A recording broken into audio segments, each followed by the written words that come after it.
राजश्री छत्रपती शाहू महाराज यांची आज 104वी पुण्यतिथी आहे। ही सगळी दृश्य आपण या ठिकाणी पाहतोय। मी सध्या मुंबईच्या खोतवाडी इथल्या 13वे गल्लीला आहे आणि या ठिकाणी छत्रपती शाहू महाराज यांचं एक छोटंसं स्मारक तयार करण्यात आलेलं आहे। ज्या स्मारकाला अभिवादन करण्यासाठी महानगरपालिकेचे कर्मचारी, इथले स्थानिक नगरसेवक आणि मंत्री मंगलप्रभात लोढा पोहोचलेले आहेत। सगळ्यात महत्त्वाचं म्हणजे या ठिकाणी त्यांच्या आठवणींना उजाळा देण्याचं जे काम आहे ते होत आहे आणि या ठिकाणी चांगली वास्तू, भव्य दिव्य वास्तू, भित्तिचित्र तयार करण्यात यावे अशी सुद्धा मागणी आहे आणि याबाबत सुद्धा सरकार निर्णय घेईल असं सुद्धा मंगलप्रभात लोढा यांनी स्पष्ट केलेलं आहे। आपल्यासोबत काही लोक आहेत, आपण त्यांच्याकडे जाणार आहोत आणि त्यांच्याशी बातचीत करणार आहोत, त्यांना विचारण्याचा प्रयत्न करणार आहोत कारण हे सगळे अधिकारी या ठिकाणी आहेत।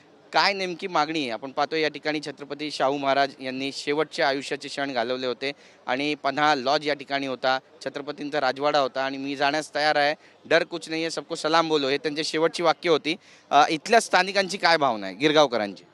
गिरगावकरांची हीच भावना आहे की या ठिकाणी शाहू महाराजांचं एक भव्य असं स्मारक व्हावं आणि आत्ताच आता जे मंत्री महोदयांनी सांगितलं की आता पुढच्या महिन्यामध्ये जी जयंती आहे त्या जयंतीच्या आधी सरकारी पातळीवर, महानगरपालिकेच्या पातळीवर इथे काहीतरी आपण एक स्मारक या सगळ्या समितीच्या माध्यमातून, महापालिकेच्या माध्यमातून आणि राज्य सरकारच्या माध्यमातून पार करूया।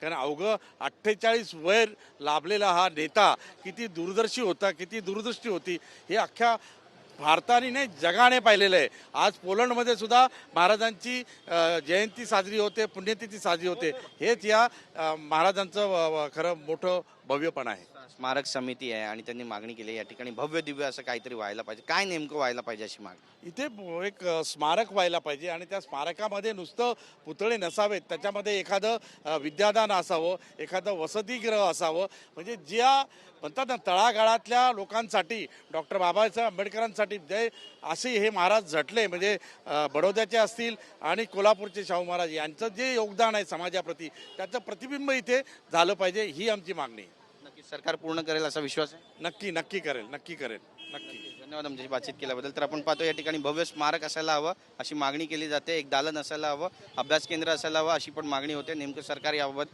काय संज्ञान घेणार आणि इथे काय गिरगावमध्ये त्यांच्या आठवणींना उजाळा दिला जाईल हे सुद्धा पाहणं महत्त्वाचं ठरेल। कॅमेरा पर्सन योगेश गुरवसह गिरीश गायकवाड, TV9 मराठी, मुंबई।